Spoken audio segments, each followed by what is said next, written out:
함께 은혜 나누실 말씀은 누가복음 4장 24절부터 30절 말씀입니다. 누가복음 4장 24절부터 30절 말씀입니다. 또 가라사대 내가 진실로 너희에게 이르노니 선지자가 고향에서 환영을 받는 자가 없느니라.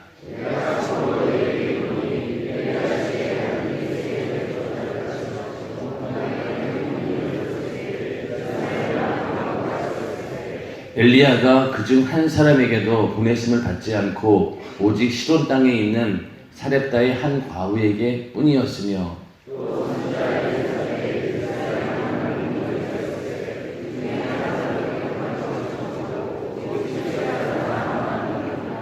회당에 있는 자들이 이것을 듣고 다 분이 가득하여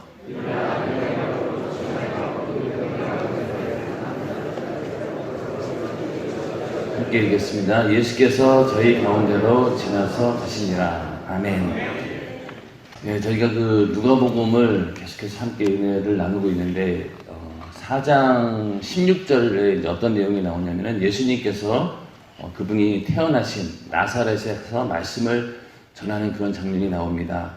회당이라고 하는 곳에 많은 유대인들이 모였고, 유대인이라고 하면은 예수님과 같은 동족의 사람들이죠. 그 사람들이 모인 가운데 성경 말씀을 읽고 이제 말씀을 전하는데, 처음에 말씀을 읽을 때까지는 많은 사람들이 예수를 주목하여 보았습니다. 그리고 14절 15절에 보면은 이미 많은 사람들로부터 예수에 대한 소문이 퍼져 있었고, 또 많은 사람들에게 칭송을 받을 정도로 예수라는 사람이 대단한 사람이다, 그분이 정말로 우리 이스라엘을 구원할 메시아일지도 모른다라고 하는 그런 소문들이 막 퍼져나가고 있던 그런 상태였기 때문에 고향에 와서 말씀을 전하는 예수를 봤을 때 굉장한 기대감을 가지고 바라봤겠죠. 그리고 귀를 기울였습니다. 그런데 말씀을 읽고 전하는 중에 후반부에 가서 어떤 얘기를 하냐, 오늘 읽으신 본문인데, 오늘 읽으신 본문 가운데 쭉 보면은 은혜 받은 사람들의 이야기가 쭉 나오는데 전부 다 이방인들입니다. 그러니까 이 유대인들 입장에서는 자기들에게 정말로 은혜를 주고 또 자기들에게 뭔가 희망을 주고 또 소망을 주는 그런 말씀을 기대했는데, 그런 기대에 못 미치게 예수께서 하는 얘기가 너희들보다 이방인들이 더 많은 구원을 받았다, 이렇게 얘기해 버리니까 거기서 유대인들이 이제 화가 난 겁니다. 그래서 28절부터 30절에 보면은 다 분이 가득하여서 예수를 동네 밖으로 쫓아내고 낭떠러지까지 가서 밀쳐 죽이려고 하는 그런 장면이 나오는 거죠. 그래서 예수를 배척하는 그런 장면이 나옵니다. 이것은 지난번에도 말씀드린 것처럼 이 유대인들이 예수님에 대한, 메시아에 대한 자기들만의 어떤 가지고 있는 그런 환상들이 있었던 거죠. 자기 이스라엘을 구원할 메시아는 자기를 민족적인 로마의 압제로부터 민족을 구원하는 그런 자일 것이고, 또 유대인들을 대변할 수 있는 그런 자일 것이다 라고 했는데, 유대인들에게 좋은 소리를 하는 것이 아니라 계속해서 그들에게 아픈 곳을 찌르고 오히려 너희들보다는 이방인들에게 더 큰 구원이 있을 것이다 라고 얘기하니 이거에 대해서 반길 사람이 없는 것입니다. 이뿐만이 아닙니다. 이 누가복음의 저자는 이 누가라고 하는 사람은 이방인입니다. 그리고 그가 의사이고 또 한편으로는 그 역사를 연구하는 그런 사람입니다. 그러다 보니 모든 내용들을 그 이방인들에게 복음을 전한다라고 하는 그런 전제 가운데서 기록한 책이기 때문에 이방인들을 대상으로 하고 있고, 또 그가 어떤 역사가이기 때문에 모든 일들을 이렇게 차례대로 또 굉장히 순서에 맞춰가지고 역사적인 그런 흐름을 가지고 예수에 대해서 기록하고 있습니다. 다른 복음서에 비해서 이 누가복음은 이방인들에 대한 이야기가 굉장히 많이 나옵니다. 어저께 담임 목사님께서 주일 2부 예배에 설교했던 그 본문이 그 10 나병 환자의 얘기죠. 그 중에서 9은 어디 갔느냐, 1명만이 오직 감사했다라고 하는데, 어제 이제 저도 이제 말씀을 이제 들으면서 본문을 가만히 읽어봤더니만은 한번 누가복음 17장 한번 보세요. 누가복음 17장. 거기 보면은 이제 11절부터 쭉 나오는데, 나병 환자 10명이 깨끗함을 받다, 이런 제목으로 밑에 쭉 나옵니다. 그런데 이 10 나병 환자 중에서 1명만 고침을 받고 다시 하나님께 돌아와서 하나님께 영광 올려드리고 또 예수의 발 아래 엎드려서 살해하니, 여기까지 16절에 보시면은 15절에 그 중에 하나가 자기의 낳은 것을 보고 큰 소리로 하나님께 영광을 돌리며 돌아와 예수의 발 아래 엎드려 살해하니 저는 사마리아인이라. 여기 사마리아인이라고 나옵니다. 그러면서 나중에 이제 18절에 가서 이제 예수님께서 어떤 얘기를 하시냐면은 이 이방인 외에는 하나님께 영광을 돌리러 돌아온 자가 없느냐 하시고, 그 열 나병 환자가 있었지만은 그 가운데 예수님께 와서 하나님께 영광을 올려드리고 감사한 자는 사마리아인 이방인이었다는 거예요. 누가는 의도적으로 이러한 비유들을 굉장히 많이 사용합니다. 그러다 보니 이러한 일들을 왜 했겠습니까? 이방인들에게 너희가 가지고 있는 모든 기득권과 또 하나님께서 주시는 모든 축복이 이방인들에게 옮겨질 것이다. 그러니 너희도 회개하고 돌이켜서 너희들이 하나님에 대해서 잘못 알고 있는 부분들을 그 오해에서 빠져나와서 하나님을 올바로 알고 하나님의 은혜 안에 오라라고 하는 것이 예수님께서 이런 말씀을 하신 목적이겠죠. 그런데 이렇게 여러 차례 얘기하지만은 이스라엘 백성들은 그 얘기를 고지 듣지 않습니다. 오히려 나중에 가서 결국은 예수를 십자가에 매달아 죽이고 마는 그런 일들이 벌어지게 되는데, 또 그 누가복음 15장을 한번 보세요. 누가복음 15장은 어저께 주일 4부 예배 때 목사님께서 또 본문에 말씀하셨던 그런 본문인데, 여기 15장에 보면은 우리가 이제 11절에 보면은 탕자의 이야기가 나오죠. 탕자의 이야기가 나오는데, 이 탕자의 이야기를 시작할 때 왜 이 이야기를 시작했는지가 15장 1절에 나옵니다. 여기 보면은 15장 1절에 보면은요, 모든 세리와 죄인들이 말씀을 들으러 가까이 나아오니 바리새인과 서기관들이 원망하여 가로되 이 사람이 죄인을 영접하고 음식을 같이 먹는다 하더라. 그러니까 여기서 그 이후로 예수님께서 이제 쭉 비유로 드라크마의 비유도 얘기하시고 또 돌아온 탕자의 이야기도 얘기를 하고 있는데, 이 이야기를 듣는 사람이 누구냐면 바로 바리새인들과 서기관들입니다. 유대인들 가운데서도 가장 율법을 잘 지킨다고 하는 자들, 바리새인과 서기관들에게 이 비유를 말씀한 거예요. 그러니까 쉽게 얘기해서 탕자의 비유도 누구를 대상으로 한 이야기입니까? 바로 바리새인과 서기관들에게 한 이야기예요. 그러면은 그 가운데 이제 어떻게 쭉 우리 말씀을 들어서 잘 알겠지만은 여기서 두 아들이 나오는데, 유대인들이 바로 누구냐면은 큰아들입니다. 원래부터 있던 그 아들. 큰아들이 어떻게 나옵니까? 돌아온 탕자, 둘째 아들이 세상에서 허랑방탕하고 아버지의 모든 그 재산을 다 창기와 나눠 먹고 그러고 거짓골을 하고 돌아왔는데, 그 돌아온 자를 하나님 그 아버지가 쫓아내거나 야단치지도 않고 그를 사랑으로 받아주시고 다시 자녀 삼아주는 거에 대해서 이 큰아들은 이게 도저히 용납이 안 되는 거예요. 왜? 나는 지금까지 정말로 이 가정을 잘 지키면서 아버지 말에 순종하며 살았는데 어떻게 이러한 탕자 같은 이 둘째 아들을 이렇게 아무 대가 없이 받아들일 수 있느냐 하면서 거기에 이제 분노하는 장면이 나옵니다. 그게 바로 그 서기관과 바리새인들 또 수많은 유대인들의 태도였던 것이죠. 그러니까 서기관과 유대인들은 자기들만 하나님의 복을 받아야 되고 이방인들은 정말로 사람 취급도 하지 않았던 그런 사람들입니다. 그런데 계속해서 예수님께서는 이방인들을 예를 들어가면서 이스라엘 백성들이 다시 돌아오기를 간구하는 그런 모습들을 보이고 있습니다. 계속해서 예수님께서 사역하면서 항상 부딪히는 사람들이 누굽니까? 바리새인들이죠. 우리 서기관들. 그러니까 그 당시에 하나님을 잘 안다고 하는 사람들, 또 하나님의 율법을 정말로 완벽하게 지킨다고 하는 그런 사람들이 예수를 배척했습니다. 그런 그 유대인들에게 예수님께서는 끊임없이 그들에게 회개를 촉구하면서 이런 이야기 저런 이야기를 총동원해서 계속해서 그들을 설득했던 것이죠. 그러나 끝내 이들은 예수님의 말에 귀를 기울이지 않고 회개치 않고 결국은 예수를 죽이는 일에 공모하게 됩니다. 그런 것처럼 이렇게 누가복음에는 이방인들을 들어서 유대인들에게 이렇게 복음을 전하는, 유대인들에게 오히려 이방인들을 통해서 그 복음을 듣고 그들로 하여금 시기하고 저렇게 이방인들에게 우리의 복이 가면 어떡하지? 이런 어떤 급박한 마음을 줘서 오히려 유대인들이 다시 복음을 들을 수 있도록 이제 그렇게 한 그런 면도 있었습니다. 예수님께서는 유대인들에게 주어질 그 복을 그냥 이방인에게 옮긴 것이 아니라 유대인들에게도 충분한 기회를 주었다는 거죠. 직접 오셔서 설명하고 또 그 전에 침례 요한을 보내서 회개하라라고 외치면서 그들에게 끊임없이 돌이킬 것을 얘기했지만은 유대인들은 그 얘기를 듣지 않았다는 얘기입니다. 그래서 결국은 그들이 받아야 할 그런 모든 복들이 이제 이방인들에게 가게 되는데 로마서 11장을 한번 보겠습니다. 로마서 11장. 로마서 11장 13절부터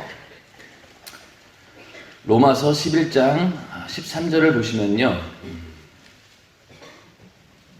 거기 이제 그 중간 제목을 보면은 이방인의 구원이라고 하는 이제 그런 얘기가 나옵니다. 이 로마서는 이제 역시 마찬가지로 이방인들을 대상으로 쓴 이제 서신서인데 여기 보면은 그 사도 바울이 이방인의 구원에 관한 이야기를 쭉 하고 있습니다. 13절에 보면은 내가 이방인인 너희에게 말하노라 내가 이방인의 사도인 만큼 내 직분을 영광스럽게 여기노니. 그러니까 바울 스스로가 내가 이방인의 사도라는 거예요. 이방인들에게 복음을 전하기 위해서 하나님께서 나를 세우셨다라는 말입니다. 그러면서 14절에 가서 이렇게 내가 이방인의 사도로 사역을 감당하는 것을 영광스럽게 여기는 것은 곧 내 골육을 아무쪼록 시기케 하여 저희 중에서 얼마를 구원하려 함이라. 그러니까 사도 바울이 이방인의 사도로서 그 이방인들에게 복음을 그렇게 전하는 이유 중에 하나가 내 고륙, 자기와 같은 이스라엘 동족들이 아무쪼록 구원받기를 원했다는 거죠. 어떤 방법으로? 시기케 해서. 그러니까 이방인들에게 막 복음을 전하고 그들에게 하나님의 역사가 나타나는 그런 것들을 보면서 유대인들을 보고 각성을 하는 거죠.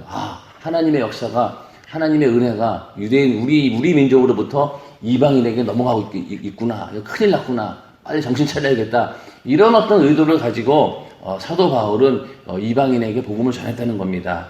그래서 그 뒤에 쭉 나오면 어떤 얘기가 나오냐면은 16절에 가서 제사하는 처음 익은 곡식 가루가 거룩한 즉 떡덩이도 그러하고 뿌리가 거룩한 즉 가지도 그러하니라. 이렇게 말씀하면서 돌감람나무하고 참감람나무 이야기가 나옵니다. 여기서 돌감람나무는 그 이방인들을 말하는 것이고 참감람나무는 누구냐면 바로 원래 있던 유대인들을 이야기하는 겁니다. 그래서 그 17절에 보면은 또한 가지 얼마가 꺾여졌는데 돌감람나무인 내가 그들 중에 접붙임이 되어 참감람나무 뿌리의 진액을 함께 받은 자 되었은즉. 여기서 돌감람나무는 이방인들이라고 했으니까 네가 그 돌감람나무에 있었는데 그거 이제 끊어져서 어디로 접붙임을 받았느냐? 참감람나무에 붙었다는 거예요. 그리고 그때부터 참감람나무의 진액을 함께 받는 자 되었다는 겁니다. 이 얘기는 뭐냐? 이방인들이 예수를 믿고 나서 이스라엘이 받아야 할 하나님의 모든 영육권의 복을 이제 이들도 받게 되었다는 거예요. 그러니까 돌감람나무였는데 참감람나무에 접붙임이 돼가지고 그때부터 참감람나무에게 갈 그 생명이 그들에게도 갔다는 겁니다. 그러면서 또 18절에 가서 어떻게 얘기하고 있냐면은 그 가지들을 향하여 자긍하지 말라. 자긍할지라도 네가 뿌리를 보존하는 것이 아니요 뿌리가 너를 보존하는 것이니라. 그런 일들을 보고 이방인으로서 이렇게 생각하지 말라는 거죠. 유대인들에게 아유 꼴 좋다. 니들 그렇게 예수를 핍박하고 죽이고 하나님의 경고를 무시하더니 결국은 너희들은 구원받지 못하고 이방인은 우리가 구원받았어. 이렇게 자랑하지 말라는 거예요. 왜냐면은 너희가 그 뿌리를 보존하는 게 아니라 이스라엘이 있었기 때문에 하나님이 선택한 민족이 있었기 때문에 너희들도 그 복을 받는 거니까 뿌리가 너희를 보존하는 것이라는 거죠. 그렇기 때문에 그러면서 이제 그 어떤 얘기를 쭉 하면 그 뒤에 가서 21절에 보시면요. 하나님이 원 가지들도 아끼지 아니하셨은즉 너도 아끼지 아니하시리라. 그러니까 하나님께서 원래 있던 이스라엘도 이렇게 버릴 수 있는데 하물며 나중에 접붙임 받은 그 돌감람나무에서 나온 너희들은 더 쉽다는 얘기예요. 근데 이방인들을 보고 너에게 임한 복음을 듣고 은혜 받은 거에 대해서 자랑치 말고 교만하지 말라라고 하는 얘기를 하고 있는 것입니다. 그래서 우리도 어떻게 보면은 이방인들이죠. 우리가 하나님으로부터 받을 만한, 은혜를 받을 만한 일을 한 게 아무것도 없어요. 그런데 하나님께서는 우리를 구원해 주셨습니다. 성경에 보면은 우리가 구원받기 전에 어떤 사람들이었냐면은 진노의 자식이었고, 또 멸망의 자식이었고, 지옥의 자식이었고, 그리고 저주의 자식이었고, 독사의 자식이었습니다. 좋은 건 하나도 없죠. 그러니까 전부 다 죽을 자식이었고, 지옥 가야 마땅하고, 영원히 멸망받아야 마땅한 자인데, 그런 우리가 어떻게 구원을 받았습니까? 하나님의 아들 예수 그리스도께서 내 죄를 대신했다라고 하는 사실을 우리가 믿음으로 받아들일 때, 내 죄값이 예수로 인해서 지불되었구나라는 그런 믿음을 갖고 나아갈 때, 그때 그 믿음으로 우리는 구원을 받게 됩니다. 그 이방인의 구원이 우리에게 이루어진 것이죠. 그 구원을 우리가 믿음으로, 우리는 정말로 노력을 했기 때문에 이런 구원을 받은 게 절대 아니란 얘기죠. 그래서 이제 저도 개인적으로 내가 왜 이렇게 하나님으로부터 큰 은혜를 받았을까라는 생각을 간혹 해봅니다. 그러면은 기억을 더듬어 보니까 제 기억 속에 전에도 말씀드렸는지 모르겠지만 초등학교 3학년 때인 것 같아요. 저희 그 담임 선생님이 예수 믿는 분이셨어요. 그런데 그분이 얼마나 이렇게 복음을 자주 전하고, 복음 전한 내용보다는 뭐가 기억이 나냐면은 매일 월요일만 되면은 어제 교회 갔다 온 사람들 손 들어봐. 그리고 주보 가져오라고 막 그러는 거예요. 그래서 그때는 교회를 가지 않았어요. 그런데 그 선생님이 그때는 그래도 권위가 있었기 때문에 선생님 말 한마디가 굉장히 이 어린아이들에게는 이게 굉장히 큰 작용을 합니다. 그래서 어떡하나, 나 교회는 가야 되는데 뭐 갈 수 있는 이런 입장도 안 되고 또 데려가 주는 사람도 없고, 그래서 이제 쭈뼛쭈뼛 거리면서 맨날 이제 야단이 아닌 야단을 맞게 되었는데, 그렇게 한 1년 동안 계속 그런 일을 당하다 보니까 제 마음속에요, 저도 웬일인지 모르지만은 나는 커서 목사가 되어야 되겠다 그런 마음을 했어요. 그러니까 교회도 한번 가보지 않고 근데 제 마음속에 그 소원을 가진 거예요. 그래서 3학년이면은 기껏해야 뭐 10살, 11살이잖아요. 그러고 나서 그 선생님이 이제 뭐 계속 있는 건 아니니까 이제 상급학교로 진학을 하고, 그 이후로 예수를 안 믿었어요. 믿을 기회가 없었습니다. 그러다가 이제 24살이 돼서 예수를 믿은 거예요. 그리고 예수 믿고 나서 나중에 이제 목사 안수를 받을 때쯤 돼서 그때 일이 막 떠오르는 거예요. 야, 이게 별거 아니지만은 하나님께서 그 기도를 들어주셨구나. 불신자였고 예수에 대해서 전혀 모르고, 또 하나님에 대해서 뭐 저희 집안 대대로 하나님을 섬긴 집안도 아니고, 정말로 볼 것이라고는 아무것도 없는 그런 사람을 이렇게 예수 믿게 한 것도 감사하고, 또 그 가운데 또 이렇게 연세중앙교회를 오래전에 만나게 하시고, 그래서 여기서 또 목사 안수를 받고 목회자가 되었다라고 하는 것은요, 이게 뭐 가문의 영광이라고 하기보다는 너무나 그렇게 말하기에는 너무 초라한 겁니다. 그러니까 굉장히 더 영광스러운 거죠. 이거는 도저히 불가능한 일이 저희가 일어난 거예요. 그런 걸 보면서 이게 참 일방적인 은혜구나라고 생각할 수밖에 없는 겁니다. 그 어린 나이에 그 복음이라고 하는 걸 듣고 선생님이 이렇게 야단치는 게 무서워가지고 예수를 믿어야 되겠구나, 나는 그래서 목사 돼야지, 이렇게 했던 그 소원을 이렇게 이루어 주시는 거 보면은요, 굉장히 하나님께서는 섬세하시고 정말로 일방적으로 사랑을 베푸시는 분이다라는 그런 걸 생각하게 됩니다. 그래서 우리가 믿음으로 구원을 받는데, 우리가 잘못 오해하기를 내가 믿어가지고 구원을 받았기 때문에 나의 믿음 때문에 내가 구원을 받았구나, 그게 아닙니다. 이 믿음이라는 것 자체도요, 우리가 믿어서 믿어진 게 아니라 믿어져서 믿은 거예요. 이해가 되세요? 그러니까 믿음이란, 우리가 믿음으로 구원 받았는데 믿어서 믿어진 게 아니라는 거죠. 내가 어떤 의지를 가지고 그 예수 믿어야 되겠다라고 해서 그래서 믿어진 것이 아니라 믿어졌기 때문에 믿은 거라는 거죠. 그러니까 결국 뭐냐면은 그 믿음조차도 하나님께서 우리에게 주신다는 거죠. 그러니까 우리는 아무것도 내세울 게 없는 겁니다. 일방적으로 하나님으로부터 우리는 구원을 선물로 받은 자이죠. 그렇기 때문에 이 선물이라고 하는 것은요, 받은 자가 중심이 아니에요. 선물은 준 사람이 주인공인 거예요. 선물을 주신 분이 이러한 의도를 가지고 선물을 줬다라는 것만 기억하는 것이지, 받은 자는 아무 할 말이 없어요. 그냥 감사한 거잖아요. 그런데 우리는 거꾸로 생각하기를, 내가 이렇게 구원받은 것, 내가 그래도 하나님 앞에 잘난 게 있고 뭔가 좀 했으니까, 그리고 내가 부모님이 날 위해서 기도하고 또 내가 어렸을 때부터 모태신앙이었기 때문에 이런 복을 받았지 이렇게 얘기하는데 절대 그렇지 않습니다. 그 모든 일들이 우리는 한 것이 하나도 없고 하나님께서 일방적으로 우리를 구원해 주신 것.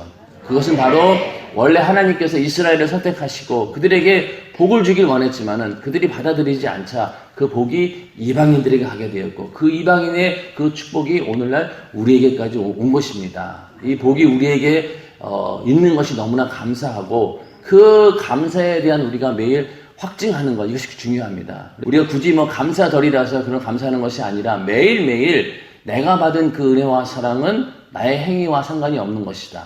나의 수고와 노력과는 전혀 상관이 없는 것이다. 일방적으로 하나님께서 우리에게 주신 은혜다라는 그런 믿음을 가지고 오늘도 감사가 충만한 하루가 되기를, 또 그런 한 주가 되기를 주님의 이름으로 축원합니다. 이렇게 하나님께서는 이스라엘 백성들을 버린 것 같지만 그렇지 않죠. 로마서 11장 25절에 가서는요, 어떤 얘기가 나오면 후반부에 가면은 이방인의 충만한 수가 들어오기까지 이스라엘이 더러는 완악하게 된 것이라. 그리하여 온 이스라엘이 구원을 얻으리라. 주님 오시는 그날이 언제냐? 이방인의 수가 충만해질 때. 그러니까 하나님께서 충분히 이방인들에게 다 복음을 전하고 전 세계의 복음이 다 전파되어서 이 이방인들의 구원받는 수가 이제는 충만해졌을 때, 하나님이 원하는 그 숫자만큼 들어왔을 때, 그리고 또 순교자의 수가 찼을 때, 그때 이제 주님이 오신다고 하지 않습니까? 그렇기 때문에 그때 가서 이스라엘에게 복음이 전해지는 기회가 오고, 그때 이스라엘 백성들도 이 복음으로 구원받는 그날이 올 것이다. 그때가 바로 주님 오실 그날이다. 이렇게 성경은 이야기를 하고 있습니다. 마지막으로 우리가 에베소서 2장 8절 9절 한번 보겠습니다. 에베소서 2장 8절부터 9절. 그래서 그 사도 바울도 너희가 받은 그 구원에 대해서 자긍하지 마라. 언제든지 원 가지도 제하여 버리신 분이기 때문에 너희 이방인들이라고 할지라도 지금은 은혜 하나 있지만 너희들도 어느 순간에 하나님께서 버릴 수도 있는 존재다. 겸손한 마음을 가지고 그 은혜 안에서 감사하라라고 하는 내용인데, 에베소 2장 8절 9절을 한번 다 같이 읽어보겠습니다. 시작. 너희가 그 은혜를 인하여 믿음으로 말미암아 구원을 얻었나니 이것이 너희에게서 난 것이 아니요 하나님의 선물이라. 행위에서 난 것이 아니니 이는 누구든지 자랑치 못하게 함이니라. 아멘. 자, 여기 분명히 말씀하기를 믿음으로 구원을 받았지만은 이것이 하나님의 선물이고 내가 믿게 된 것조차도 하나님께서 주신 은혜라는 거죠. 그래서 믿어져서 우리가 믿은 것이지 내가 믿어서 믿은 게 아니라는 얘기입니다. 그리고 그것이 모두 다 하나님의 선물이고 행위에서 난 것이 아니니 이는 누구든지 자랑치 못하게 함이니라. 내가 받은 그 은혜와 사랑에 대해서 자랑한다는 것은 자긍심을 가지고 많은 사람들에게 복음을 전한다라는 그런 의미로는 괜찮지만은 내가 구원받은 것이 내 의에 있다라고 오해한다라고 하면은 잘못되었다는 겁니다. 내 행위에서 난 것이 아니라 오직 하나님께서 일방적으로 우리에게 은혜를 베푸시고 우리는 그 은혜를 믿었는데 그 믿음조차도 하나님께서 믿도록 하셨기 때문에 오늘날 이 자리에 있구나라고 하는 그런 믿음을 가지고 우리는 자랑할 것이 아니라 감사하는 우리 모두가 되어야 할 것입니다. 오늘도 우리가 받은 구원에 대해서 그 구원을 이루기 위해서 우리는 선물로 그냥 받았지만은 그 선물을 주시는 분 입장에서는 어떻습니까? 예수님께서는 자기 목숨을 가장 처참한 방법으로 십자가에 달려 죽어야만 했고, 또 하나님 아버지는 어떻습니까? 아들이 죽는 모습을 뻔히 보면서도 그것을 외면한 채 아들을 우리 인간들을 위해서 내어줘야 된다는 얘기죠. 우리가 받은 것은 간단히 선물로 받았지만은 선물 주는 입장에서는 그 선물을 주기까지 자기 아들 또 자기 목숨을 내어놓고 우리에게 그 선물을 주신 겁니다. 그러니까 그 가치라고 하는 것은 하나님의 아들을 우리에게 준 것이다. 그래서 이것은요 천지창조보다도 더 큰 사건이에요. 왜냐면은 천지창조는 하나님께서 맘만 먹으면요 수백 번도 할 수 있어요. 또 한 번 새롭게 세상을 또 만들 수 있고 우리 이 지구와 똑같은 환경들을 맘만 먹으면은요 우주에 가득 채울 수도 있습니다. 그런데 하나님의 아들은 독생자잖아요. 하나밖에 없잖아요. 아들을 죽인다라고 하는 것은요 하나님으로서 한 번밖에 할 수 없는 거죠. 절대로 또 한 번 재생이 안 되는 겁니다. 그 사건은 천지창조보다도 더 위대한 사건이죠. 그 사건의 주인공이 바로 예수님이지만은 결국 그 사건의 모든 혜택을 누리는 자들이 누굽니까? 바로 우리들입니다.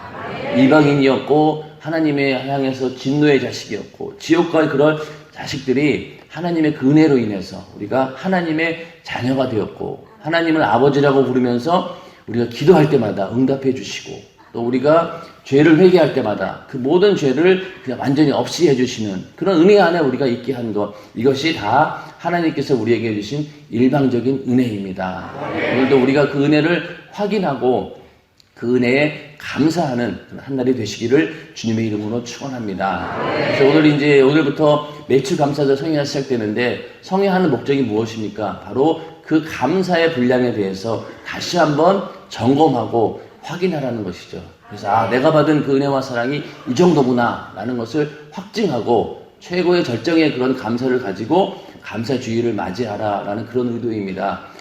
이스라엘 백성들은 보리를 수확해가지고 처음으로 이제 보리를 수확한 것을 감사하지만 우리는 예수가 내 안에 있다라고 하는 사실, 예수로 인해서 내가 지금까지 살았고 그 은혜와 그 사랑으로 내가 오늘날까지 살고 있구나라는 그 사실에 대해서 감사하며 또 이렇게 예수 믿음으로 인해 가지고 이 땅에 사는 동안도 주 안에서 행복하게 살다가 죽은 다음에 또 영원한 천국에서 영원히 하나님의 자녀로 행복하게 살 수 있다라고 하는 그런 미래의 소망까지 우리에 있기 때문에 우리는 감사 외에는 할 것이 없다는 것이죠. 그래서 우리는 항상 잊지 말아야 될 것이 나는 죄인입니다. 나는 십자가의 그 예수 그리스도의 피의 은혜가 없이는 도저히 살 수 없는 그런 자입니다. 라는 겸손한 고백이 늘 우리 안에 넘쳐나기를. 그래서 주님 오시는 그날까지 그 고백이 넘쳐나야 되고 자주 말씀드리지만은 죽은 다음에 천국에 가서도 영원토록 내 할 말 예수의 피밖에 없다. 모든 연류관을 다 그 보좌 앞에 던져버리고 어린 양 예수의 피를 노래한다라고 성경은 말하고 있습니다. 천국 가서도 기억에 남는 거는요, 나를 구원하신 예수의 피밖에 없다는 얘기죠. 그렇기 때문에 이 땅에서도 그렇고 죽은 다음에 천국에서도 영원히 영광 받아야 될 분은 하나님이시고 나를 위해 피 흘려 죽으신 그 예수 그리스도의 그 사랑만이 영원하다라고 하는 그 믿음 가지고 오늘도 그 믿음 안에서 감사가 충만한 한 날, 또 절을 맞으면서 한 주간 동안 매축감사절 성회를 통해서 감사가 충만한 또 감사가 회복되는 그런 시간 되기를 주님의 이름으로 축원합니다. 시간 다 같이 기도하겠습니다. 기도할 때 주님, 우리가 받은 이 은혜와 이 사랑은 나의 행위에서 나온 것이 아니라 하나님께서 우리에게 일방적으로 주신 은혜입니다. 그 은혜에 감사하는 마음 충만케 하여 주시어서 이번 매축감사 주일 정말로 감사의 절정 가운데 하나님과의 만남이 이루어질 수 있도록 또 이번 성회에 참석해서 하나님께서 우리에게 베푸신 그 은혜와 사랑에 감사할 수 있는 그런 믿음이 회복되게 해 주시옵소서라고 기도하시고 그동안 내가 이 은혜와 사랑을 잊고 살았던 교만하게 살았던 나의 모습 이 시간 회개하며 또 담임 목사님의 강건함을 위해서 또 여러분들의 여러 가지 문제를 위해서 또 이 나라와 민족을 위해서도 함께 이 시간 주여 삼창하시고 기도하겠습니다. 주여! 주여! 주여!